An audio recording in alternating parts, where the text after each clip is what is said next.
ഞാനെങ്കിൽ ഇറങ്ങുക. അവളവിടെ തന്നെയല്ലേ ഉള്ളൂ. ഞാൻ ചെന്നിട്ടേ അവൾ എന്തേലും കഴിയത്തുള്ളൂ. കൊച്ചിന് അസുഖം ഭേദമാകുന്നോടം വരെ അവിടെ വന്ന് നിന്നൂടെ നിങ്ങൾക്ക്? അവള് ഡെയ്സി എന്നോടത് പറഞ്ഞായിരുന്നപ്പാ. എന്നാ ശരി, കടന്നു. എനിക്കിപ്പോൾ മനസ്സിലായി തുടങ്ങിയപ്പ അപ്പൻ്റെ മുഖത്ത് ഈ ഗൗരവം എന്താന്ന്. അപ്പന്മാര് മനഃപൂർവ്വം ഗൗരവക്കാരാണെന്നല്ല മോനെ. ജീവിത സാഹചര്യങ്ങള് അപ്പന്മാരെ ഗൗരവക്കാരാക്കുന്നതാ.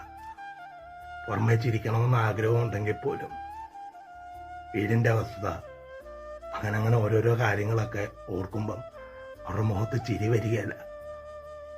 ഇനി മോനത് മനസ്സിലാവും. മോൻ്റെ കുഞ്ഞ് അറിവാകുന്ന അനുസരിച്ച് മോൻ്റെ ഉള്ളിൽ ആ ഒരു ഭയം ഉണ്ടായിക്കൊണ്ടേയിരിക്കും.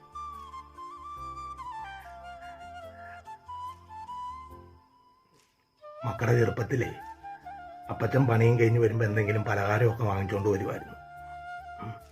മക്കളത് മൊത്തം തിന്നും, അമ്മച്ചിക്ക് കൊടുക്കത്തില്ല. നിങ്ങൾ തിന്നു കഴിഞ്ഞാൽ അമ്മച്ചിയോട് ചോദിക്കുന്നത് അമ്മച്ചിക്ക് ഇത് ഇഷ്ടമാണോ?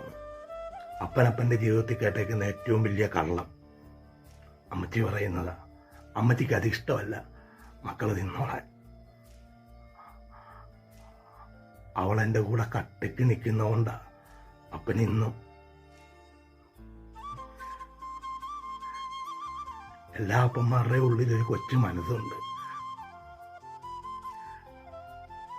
മോന് മനസ്സിലായി തുടങ്ങുന്നതേ ഉള്ളൂ. ഞാൻ പോവാന്നേ.